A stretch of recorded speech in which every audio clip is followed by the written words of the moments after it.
Shalom Bapak Ibu semuanya. Selamat malam. Apakah Anda merasa diberkati Tuhan? Syukur pada Allah. Hari ini kita berbicara tentang sacrifice, pengorbanan. Jadi malam hari ini kalau kita berbicara tentang sacrifice, pengorbanan. Saya pikir tema ini adalah tema yang wajar sih, setiap hari orang menghadapi dan orang melakukan. Jadi Bapak Ibu yang terkasih, kita mengerti kalau saya mau mendapatkan sesuatu, saya harus melakukan dengan cara apapun. Jadi pengorbanan itu hal yang lumrah. Seorang anak biasa main game sampai jereng matanya, sampai jempolnya kapalan, sampai jarinya semuanya jempol. Tapi pada saat mau ujian, dia berhenti dulu main game. Kenapa? Karena dia tahu saya harus lulus. Saya harus mendapatkan nilai yang baik. Maka saya tinggalkan. Maka kalau kita berbicara tentang pengorbanan, kita punya prinsip you pay, you will get. Saya bayar, saya dapat. I do nothing, so you will not get something. Saya pun sama, tinggal di paroki yang baru. Senyum-senyum dengan ibu-ibu, ya Allah. Kulkas penuh, saudara-saudara. You see, you pay, you get. Saya senyum dengan bapak-bapak, ya Tuhanku da Allah. Tidak ada efek apapun.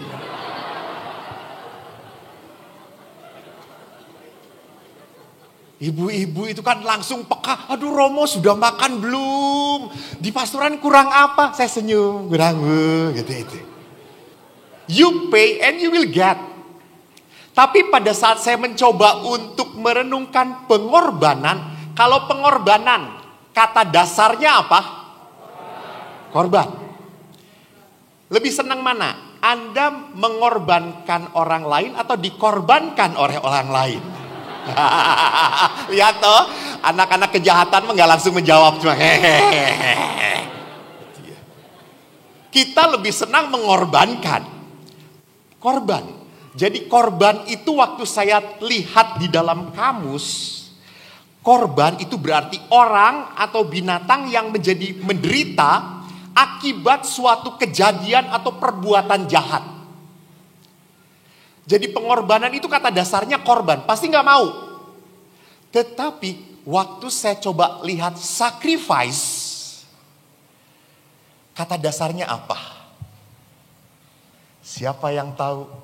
Saya kasih hadiah. Asli. Salib dari Roma. Saya masih punya. 1, 2, 3. Syukur pada Allah. Tidak ada yang bisa menjawab. Utuh salibku. Sacrifice itu dari bahasa Latin, dari sacer. Sacer itu artinya kudus. Nah ini keren. Sacrifice kalau dalam bahasa Inggris akarnya kudus. Sedangkan pengorbanan dalam bahasa Indonesia akar katanya korban. Hal yang membuat menderita.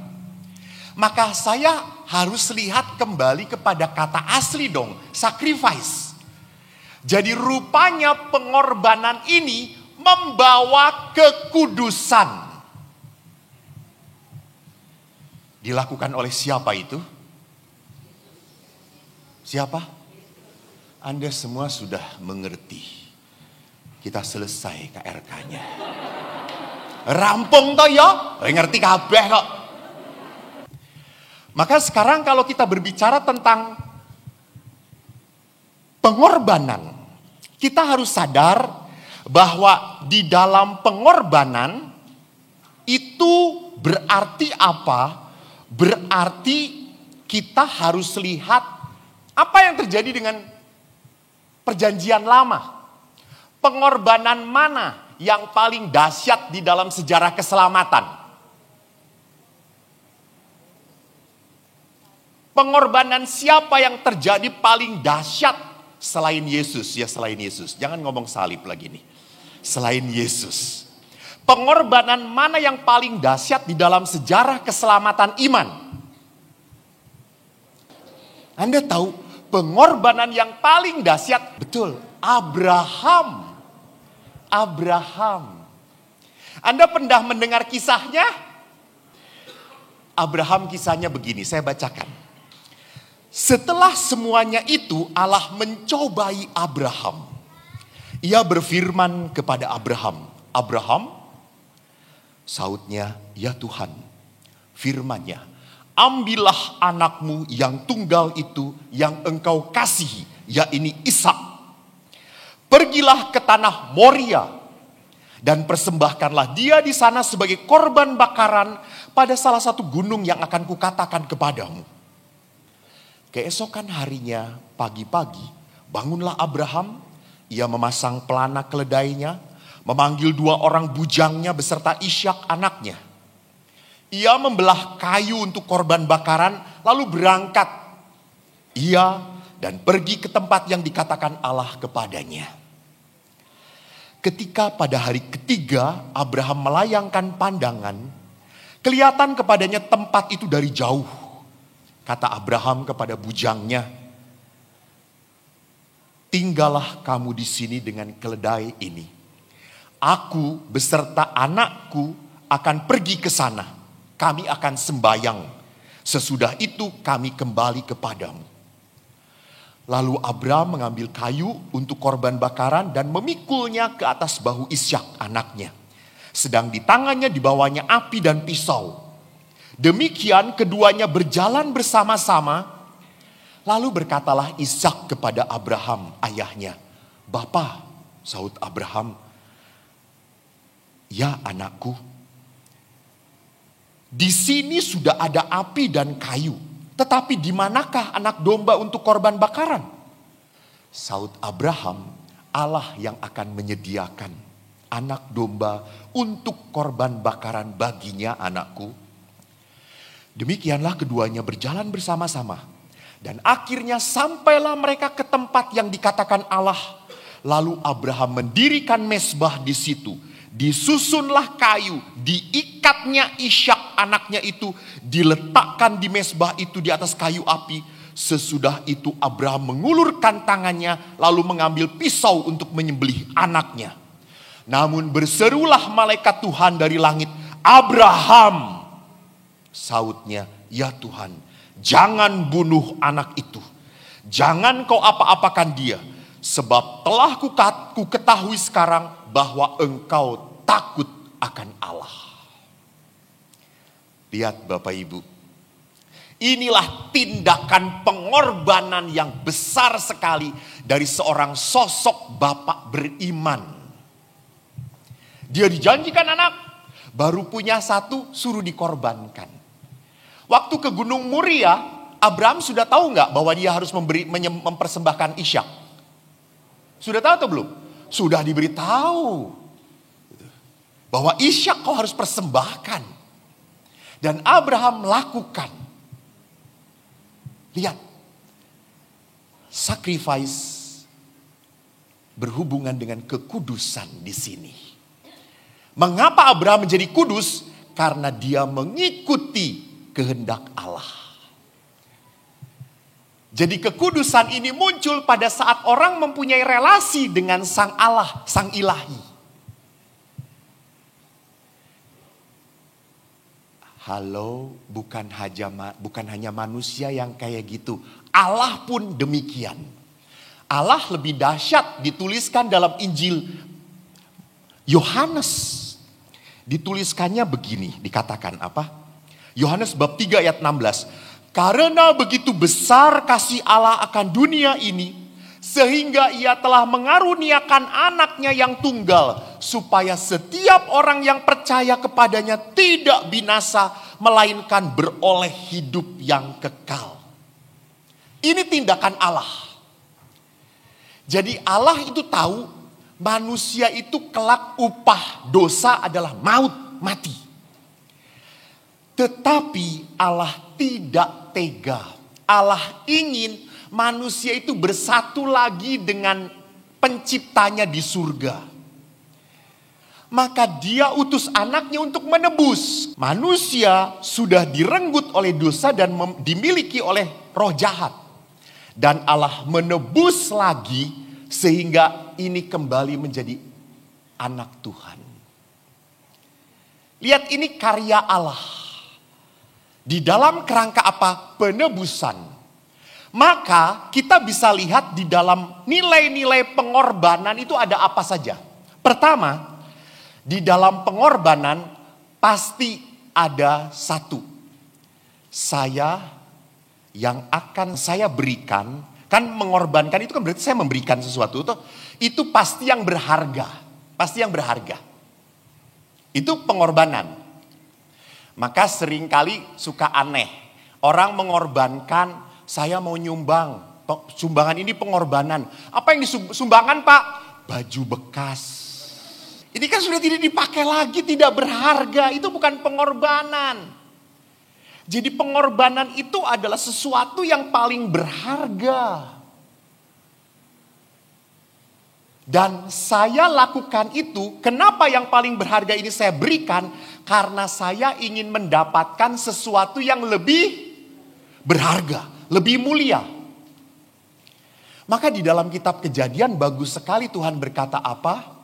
Seorang laki-laki akan meninggalkan ayah dan ibunya dan ia bersatu dengan, ya udahlah, istrinya. Dan akhirnya mereka menjadi satu. Lihat, keluarga itu berharga, berharga sekali. Di tempat keluarga adalah cinta pertama yang kita dapatkan.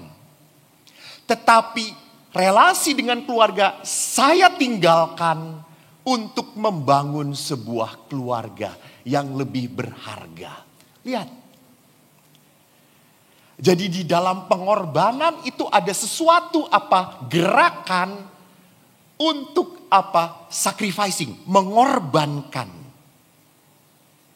Dan tentunya kita harus sadar.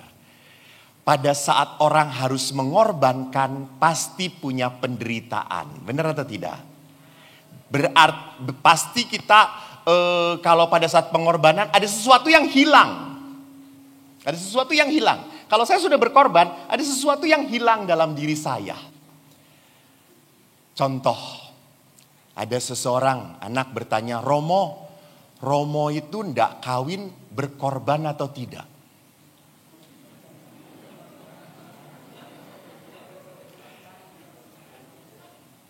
Saya ditanya serius sama anak-anak. Romo tuh kalau ndak kawin itu apakah itu sebuah pengorbanan atau tidak?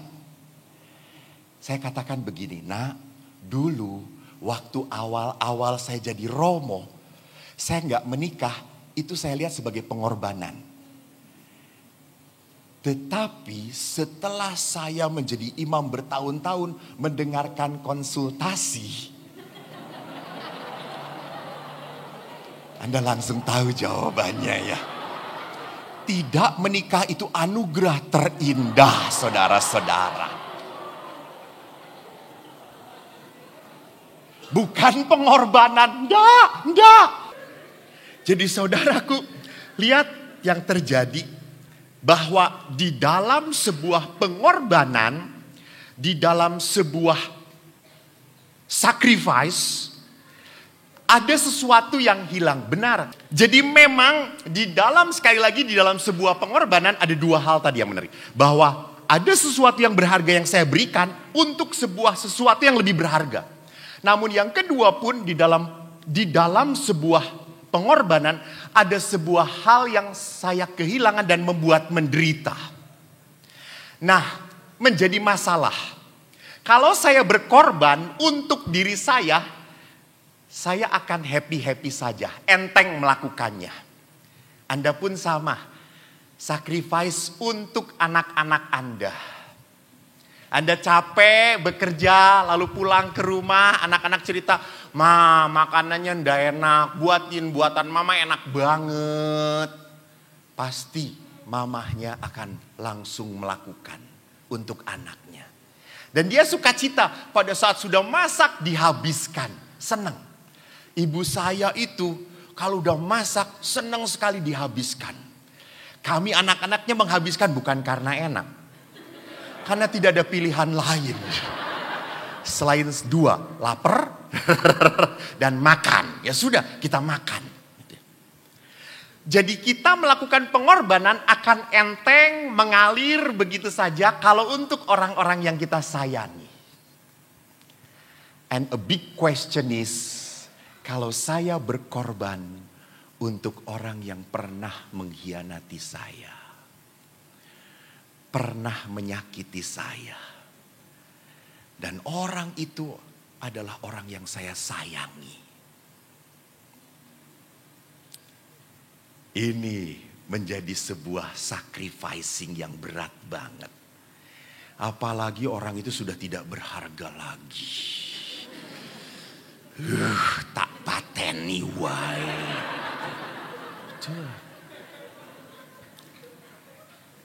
Apalagi kalau orang itu sudah tidak bisa apa-apa lagi dan Anda tidak tergantung pada orang itu. Ngapain orang itu ada dan gak ada di dunia ini, gak ada efeknya dalam hidup saya. Tetapi saya harus melakukan sesuatu pengorbanan untuk dia. Ini berat banget. Ini berat banget. Maka pengorbanan yang seperti ini tidak pernah boleh melihat pribadi orang tersebut. Apakah dia layak supaya saya melakukan pengorbanan atau tidak? Kalau melihat layak atau tidak layak, orang yang sudah menyakiti saya, lalu saya berkorban untuk dia, layak atau tidak? Layak atau tidak? Anda manusiawi. Betul. Tidak layak. Anda punya seorang suami, begitu sudah sangat disayangi. Ada main dengan wanita lain. Dia pulang, saya harus membuatkan kopi untuk dia. Layakkah? Saya nggak nanya ibu langsung enggak. Tenang saja Bu, jangan emosi, tenang. Ibu jadi melihat kepada saya seperti saya pengkhianatnya gitu ya. Langsung kita mengatakan tidak. Kalau bisa saya akan membalasnya. Betul atau tidak? Anda harus banyak bertobat. Nah, tuh. Jadi memang paling sulit sekali kalau saya melihat orang itu. Saya punya cerita, kisah. Kadang-kadang saya tinggal, Romo gak ada ya, udah pergi ya. Dengan romo-romo yang gak pas di hati. Dengan teman-teman serumah. Yang tidak terlalu mudah diajak kerjasama. Yang kadang-kadang menjengkelkan. Tugasnya begitu mudah ditaruh kepada saya. Ada yang meninggal, Eko bagian yang meninggal, Eko yang meninggal. Ada sakramen perminyakan, Eko jagoan dia. Jos kalau doa untuk orang yang meninggal. Emang saya terkenal jos banget gitu ya. Baru gini aja udah plak gitu ya. Belum perminyakan saudara-saudara baru gini. Tuhan gubrak asah sudah Tuhan. Selesai dia. Langsung saya telepon amal penguburan Katolik. Ukuran petinya siapkan gitu ya. Romo itu selalu hal yang berat kepada saya. Tetapi kalau diajak makan, saya tidak pernah diajak-ajak gitu ya. Saya kalau membaiki dengan teman serumah kayak gini, menarik atau tidak? Tidak menarik. Tetapi saya tidak boleh melihat dia. Saya berkorban untuk dia. Saya berkorban untuk sesuatu yang lebih mulia. Ini bedanya. Ini sacer, ini kekudusan. Ini pengorbanan yang membawa kekudusan. Jadi saya berkorban untuk Bapak. Bukan karena saya melihat Bapak. Bukan karena Bapak sudah melakukan sesuatu yang baik untuk diri saya. Tidak. Saya melihat sesuatu yang lebih mulia. Apa? Saya kaget seorang ibu di paroki kami. Punya 3 anak. Punya suami yang dia sayangi. Dia sangat berbakti pada suami ini. Dan apa yang terjadi? Suami ini pergi meninggalkan mereka. Jadi bukan hanya meninggalkan istrinya, anak-anaknya ditinggalkan untuk menikah dengan wanita lain. Dan wanita ini hanya menginginkan apa? Cien.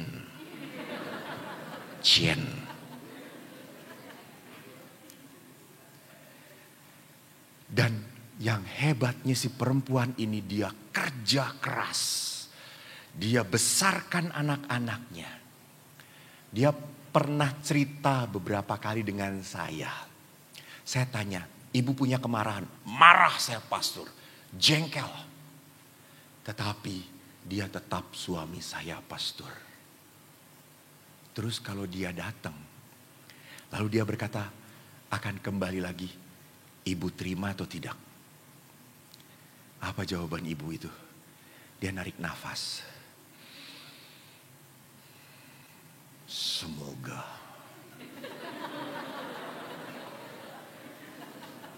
Jadi saya sudah mengerti kalau pulang mungkin nyawa Bapak ini tidak tertolong gitu.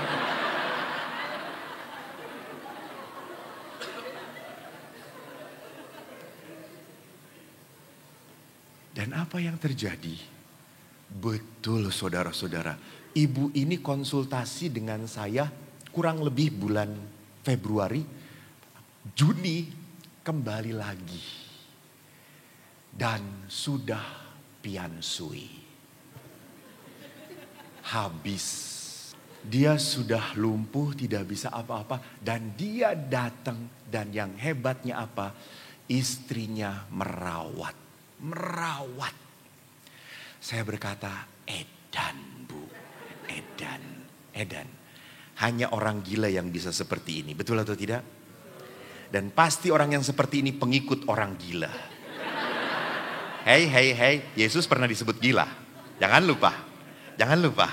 Karena Yesus selalu lawan arus.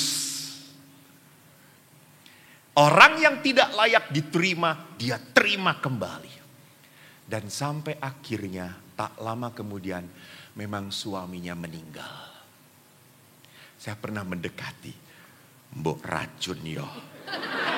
Mboten Romo, mboten. Ngapusi gue sitik-sitik mbok kei. Kaporit gitu ya. Mboten Romo. Dan setelah meninggal apa yang terjadi? Ibu ini yang memandikan dia. Ibu ini yang membereskan segala-galanya ke pemakaman. Sampai dia mengatakan kepada anak-anaknya, nak ini papamu, nak ini papamu.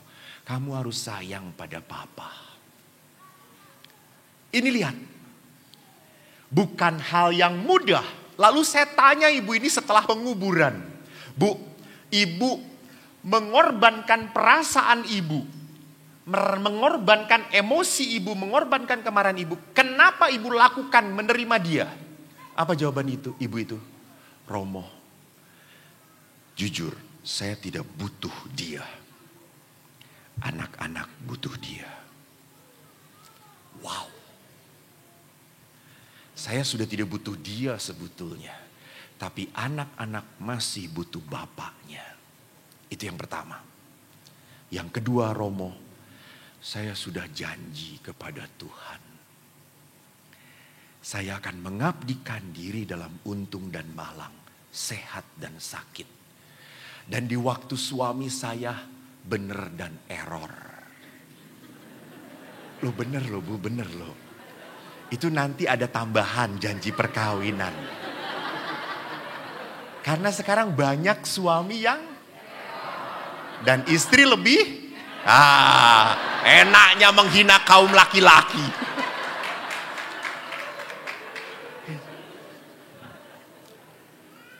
Jadi perhatikan ibu itu mengatakan apa? Saya sudah janji kepada Tuhan dan janji saya tidak mau saya cabut. Karena saya berjanji dengan Tuhan. Biarkan saya damai. Ini lihat. Dia melakukan pengorbanan untuk yang mulia. Bagi dia yang paling berharga itu apa? Iman dia, Katolik dia, Tuhan. Itu yang paling berharga. Maka kalau ada orang-orang yang tidak bisa mengampuni, tidak bisa memaafkan, tidak bisa berkorban. Kenapa sampai terjadi seperti itu? Bisa terjadi dalam hidup dia, Allah dan iman bukan hal yang berharga. Maka dia bisa gadaikan begitu saja. Bebas. Jadi kalau Anda merasa bahwa janji saya adalah hal yang berharga bagi Tuhan, itu yang harus menjadi motivasi saya untuk berkorban. Walaupun dia tak layak untuk saya. Tidak layak untuk saya lakukan kebaikan bagi dia. Jadi saya melakukan sesuatu demi tujuan yang lebih mulia, lebih agung, lebih kudus, lebih berkenan kepada Tuhan. Nah saudaraku, bagaimana pada saat kita melakukan sesuatu untuk yang lebih mulia, lebih berkenan kepada Tuhan, maka tanpa sadar akan muncul keikhlasan, kerelaan, keentengan. Karena tadi dijalankan karena saya tahu Allah itu lebih berharga dari saya. Kemauan Tuhan itu lebih berharga dari saya. Mari kita lihat di dalam kitab suci. Dikatakan pengorbanan semacam apa yang berkenan kepada Tuhan. Saya lihat 3 versi. Samuel, Yesus, Paulus. Samuel di dalam kitab pertama Samuel ayat 15 berkata gini. Apakah Tuhan itu berkenan kepada korban bakaran dan korban sembelihan sama seperti kepada mendengarkan suara Tuhan? Sesungguhnya mendengarkan lebih baik daripada korban sembelihan. Memperhatikan lebih baik daripada lemak domba-domba jantan. Yesus sendiri ngomong begini, memang mengasihi Tuhan dengan segenap hati dan dengan segenap pengertian dan dengan segenap kekuatan dan juga mengasihi sesama manusia seperti diri sendiri adalah jauh lebih utama daripada semua korban bakaran dan korban sembelihan. Yesus ngomong begitu.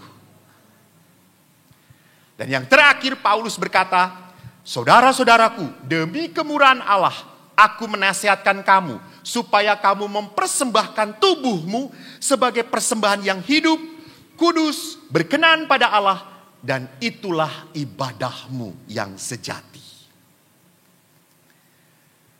Jadi kalau kita melihat apa yang diajarkan di dalam kitab suci, kalau kita ingin hidup lebih luhur, lebih mulia, kita harus apa?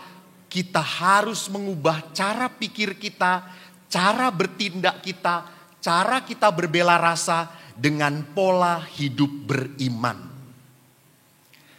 Sebagai seorang beriman, cara pandang kita, cara tindakan kita, cara merasa kita, maka harus seperti Bapa, seperti Allah. Ini tuntutan. Maka di dalam Injil, Yesus benar-benar punya targetnya hebat banget untuk itu, untuk hidup kita. Hendaklah kamu kudus. Kenapa? Karena Bapamu adalah kudus. Jadi kita tidak pernah boleh hidup di dalam iman yang rata-rata. Alah, susahlah berkorban untuk orang itu. Susahlah memaafkan orang yang sudah seperti itu. Wes raiso, ndak bisa. Saya harus melakukan sesuatu yang berat. Itulah sacrifice. Itulah kekudusan. Itu membawa kekudusan. Maka bagaimana kita bisa meneladani lewat Yesus? Pertama, Sewaktu Injil Lukas bercerita tentang Yesus di taman. Dia berdoa di taman apa? Getsemani. Dikatakan oleh penginjil Lukas, tetes-tetes darahnya seperti apa? Ngomong aja gak apa-apa. Tetesan-tetesan keringatnya seperti darah. Langsung dokter tahu, kebalik. Betul. Tetesan keringatnya seperti darah mengalir. Begitu ketakutan Yesus. Tetapi setelah berdoa begitu kusyuk, penuh ketakutan, apa yang dilakukan oleh Yesus bagus banget. Yesus dikatakan oleh penginjil Lukas apa? Dalam Lukas 22:45 ini akhir dari doa Yesus. Yesus bangkit dari doanya. Ia menyongsong. Ia hadapi Yudas. Ia hadapi para imam-imam ahli-ahli Taurat yang mau menangkap dia. Dia bukan bersembunyi, tidak. Dia hadapi. Itu yang pertama. Jadi Yesus itu tidak takut dengan penderitaan. Dia menyongsong. Yesus tidak takut dengan pengorbanan. Yang kedua, apa yang terjadi waktu Yesus diolok-olok? Waktu Yesus dicemoohkan, waktu Yesus ditampar, apa yang dilakukan oleh Yesus? Seperti Anda, Yesus diam saja. Anda sangat menghayati ya hidup Yesus rupanya ya. Kagum saya ini. Betul. Benar, Yesus diam saja. Dan ingat, Yesus tidak terbalik. Kalau kita kan bedakan kalau manusia, kalau kita diolok-olok, apa yang selalu kita katakan? Lakukan lagi. Buat pembelaan. Kita langsung cepat ingin ngebales. Misalnya status WA, kenapa sih kamu diam aja? Emangnya yang rame siapa? Gitu. Kamu kan yang nantang. Mah rame jadinya gitu ya. Yesus tidak, Yesus diam saja. Kenapa? Karena Yesus tahu dia menerima apa yang Tuhan mau. Apa yang Tuhan mau. Ini caranya Bapa. Ini caranya Bapa untuk menyelamatkan saya. Ini caranya Bapa untuk membawa kekudusan kepada manusia. Maka Yesus diam saja. Taat. Dan ketiga, lihat pada saat Yesus menerima kesakitan, kepahitan dengan lapang hati, membuahkan pengampunan. Pada saat Yesus sudah dicambuki, sudah diludahi, sudah dipaku, kekerasan itu dia terima dengan lapang hati. Dan akhirnya membuahkan pengampunan. Ya Bapa, ampunilah mereka. Karena mereka tidak tahu apa yang mereka perbuat. Dan yang terakhir, apa yang dilakukan oleh Yesus membuat sebuah kesaksian. Di dalam Injil Markus, perwira berkata, dia benar-benar anak Tuhan. Bahkan di dalam Injil Lukas, pria yang disalib bersama Yesus langsung sadar, kami ini berdosa. Yesus, kalau engkau nanti ke surga, bawa aku ke sana. Maka Yesus pada hari ini juga engkau akan berada di dalam kerajaan surga. Jadi saudaraku, bagaimana supaya kita menderita, menghadapi penderitaan, pengorbanan dengan penuh sukacita? Pertama, hidup itu bukan karena nasib, bukan. Oh, nasib saya dilahirkan seperti ini. Oh, nasib saya memang pastor sebagai orang yang selalu disalahkan. Oh, nasib saya selalu aja jelek terus. Saya itu selalu ketimpal mara bahaya terus. Itu sudah nasib. Tidak ada. Manusia hidup bukan karena nasib. Manusia hidup karena apa? Berani punya iman, percaya. Yang kedua, begitu banyak dalam kehidupan hal-hal yang tidak seperti yang kita kehendaki. Namun kalau itu terjadi, jangan banyak omong. Jangan banyak tanya pada Tuhan. Jangan cerewet. Nanti Tuhan berkata, bawel lu. Tolong, di saat Anda menderita, seperti Bunda Maria pula, dia masukkan ke dalam hati, menerima. Karena pada saat penderitaan itu diterima, Anda akan mendapatkan apa? Anda akan mendapatkan rahmat untuk bisa berdamai dengan Tuhan. Maka Bapak Ibu yang terkasih, malam ini adalah malam yang penuh rahmat. Saya akan menghadirkan sakramen Maha Kudus di tengah-tengah Anda. Mungkin selama perjalanan hidup Anda ingat ada pribadi-pribadi yang begitu menyakitkan. Ada sesuatu yang membuat Anda sakit, jengkel, kecewa. Atau ada penyakit yang Anda sudah mohon kepada Tuhan. Tuhan tolong sembuhkan, sembuhkan. Dan belum pernah disembuhkan Tuhan. Malam hari ini katakan kembali kepada Tuhan. Pandanglah sakramen Maha Kudus dengan penuh cinta. Jangan pandang sakramen Maha Kudus dengan penuh kemarahan. Kenapa? Karena Allah pun menatap Anda dengan penuh cinta. Hadirlah seperti seorang janda yang berkata, kalau aku jamah jubahnya, aku akan sembuh. Maka kalau aku katakan dalam hati, aku tatap sakramen Maha Kudus, maka penderitaanku pun akan Tuhan cabut dari hatiku.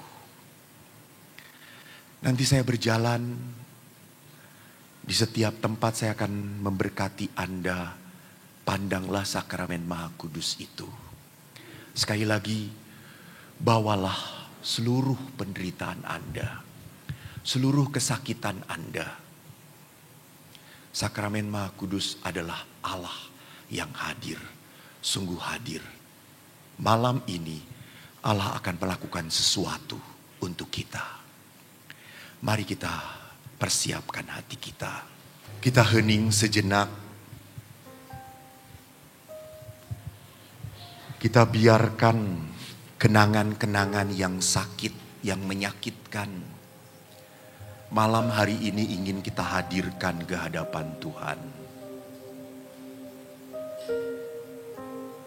Semoga kuasa Allah yang dapat membebaskan segala kesakitan dan kepenatan batin itu dari hati kita. Mari kita buka hati kita. Kita persiapkan untuk kedatangan Dia.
Mengundang Bapak Ibu sekalian untuk bangkit berdiri.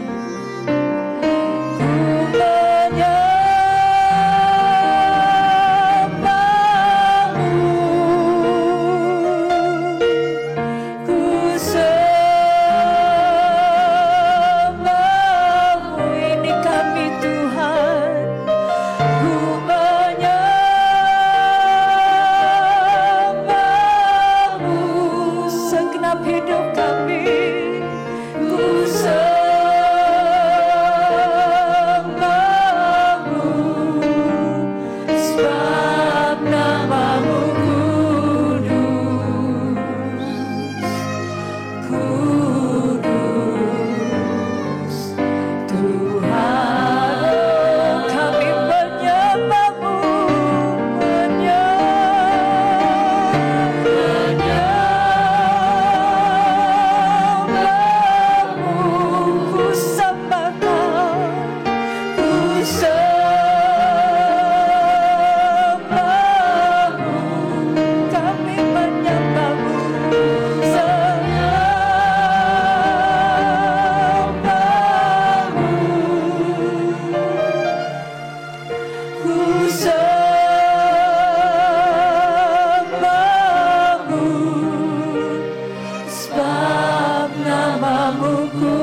Sakramen yang Maha Kudus, tanda cinta kasih-Nya, darah yang berharga niat, darah Raja semesta, lahir dari Sang Perawan untuk menebus dunia. Sakramen yang sungguh agung, mari kita muliakan. Surut sudah hukum lampau, tata baru tampillah, karena indra tidak mampu, iman jadi tumbuhan. Amin.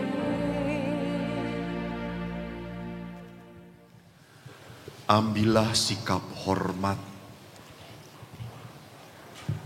arahkanlah pandanganmu pada sakramen Maha Kudus. Arahkanlah tatapanmu pada Allah. Malam hari ini, Allah menatap Anda dengan penuh cinta. Malam hari ini, Allah mau mendengarkan kisah hidupmu, kesakitanmu, kesedihanmu.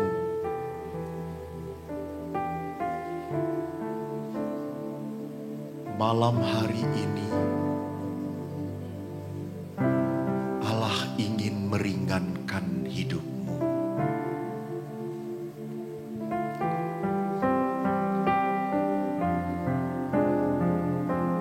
Dia ingin menjamahmu. Dia ingin menyembuhkan hatimu. Bagaimana Tuhan bisa menyembuhkanmu kalau engkau tidak membicarakan kepada Tuhan beban hidupmu? Katakan, Tuhan, saya sulit memaafkan. Tuhan, saya sudah capek dengan hidup ini. Terlalu berat salib yang harus kupikul Tuhan. Kadang aku putus asa. Bahkan kadang aku berteriak, Tuhan, ambil saja nyawaku.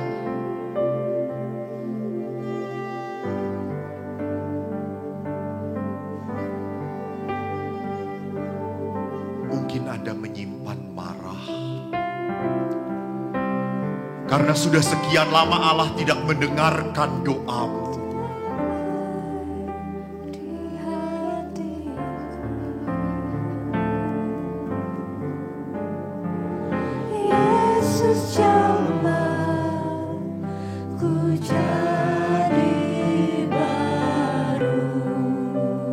Ingatlah orang-orang yang pernah mengkhianatimu.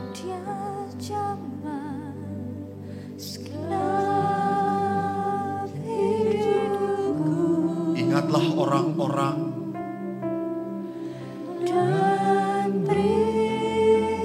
yang pernah melukaimu.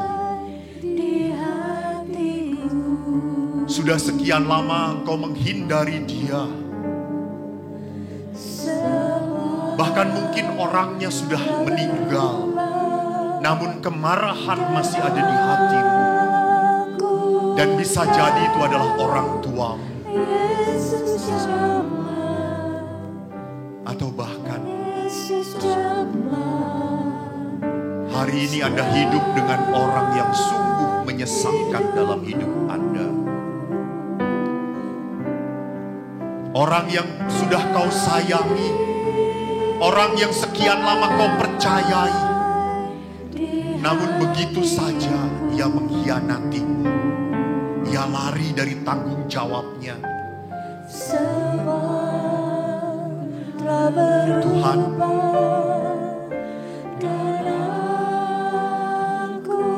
inikah berkat darimu?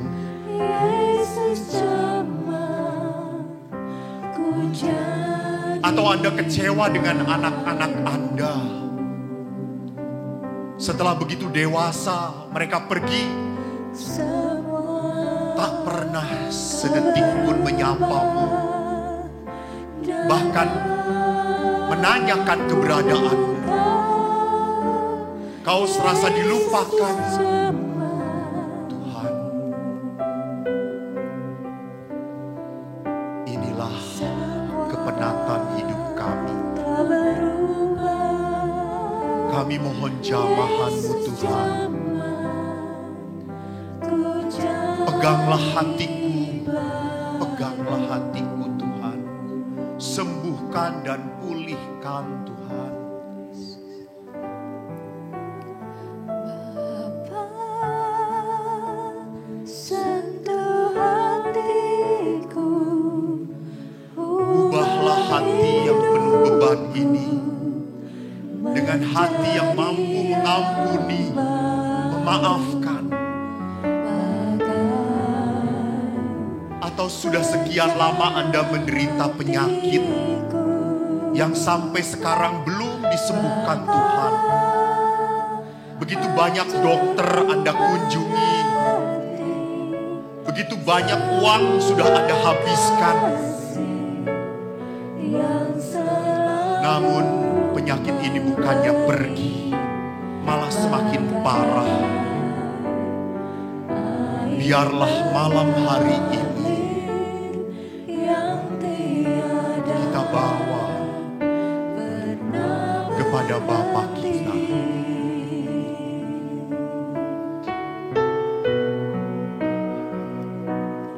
Bapa,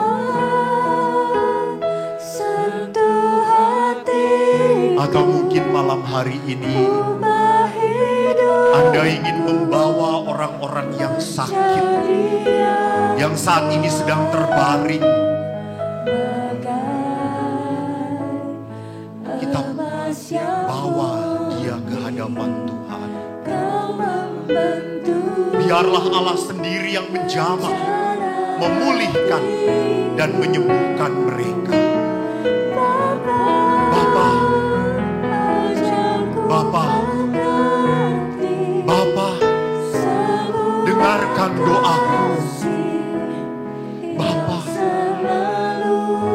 Dengarkanlah rintihan isi hatiku Bapa. Kepada siapa lagi kami akan berseru kalau bukan padamu Bapa. Bapa, air mata pun sudah habis. Namun iman kami, kepercayaan kami tak akan pernah musnah.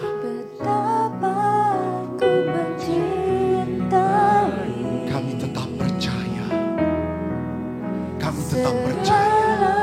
Yang telah terjadi. Kami percaya Tuhan.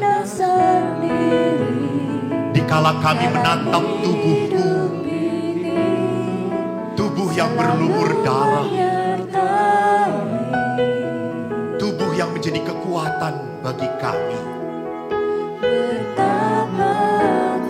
Kau akan menyembuhkan kami.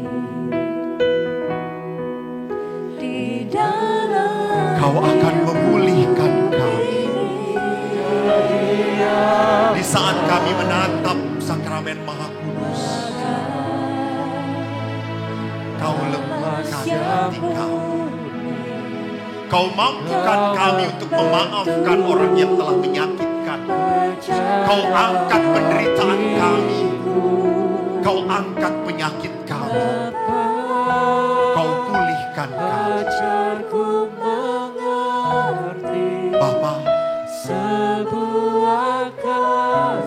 kini berjalanlah di tengah-tengah kami. Berjalanlah di tengah-tengah kami. Kami dengan penuh cinta akan menatap-Mu. Dengan penuh iman kami akan menyentuh-Mu. Karena kami percaya saat aku tatap wajah Kristus dalam sakramen ini, kesembuhan itu terjadi. Bapa, berjalanlah di tengah kami.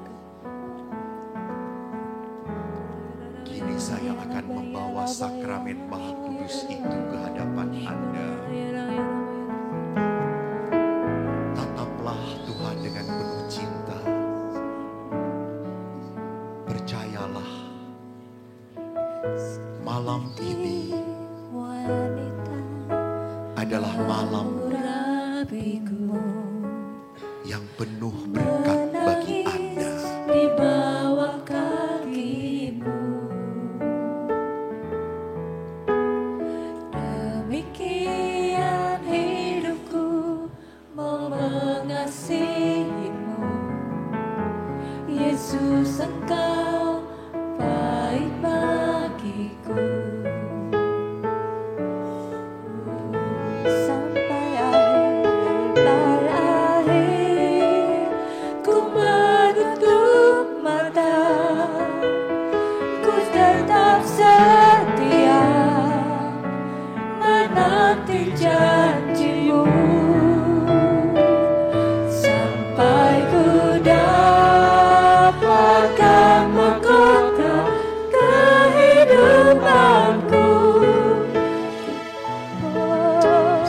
Kami balas setia, pertolongan-Mu sungguh nyata dalam hidupku, Tuhan. Sebab hanya Engkaulah pembimbing kami. Engkaulah yang mengajar kami, Tuhan, melewati hari-hari yang susah, hari-hari yang bagi kami tampaknya mustahil. Tapi kami percaya doa mengubah segala sesuatu. Doa mengubah segala sesuatu. Jika kami berdoa, pasti sesuatu terjadi. Doa mengubah segala sesuatu.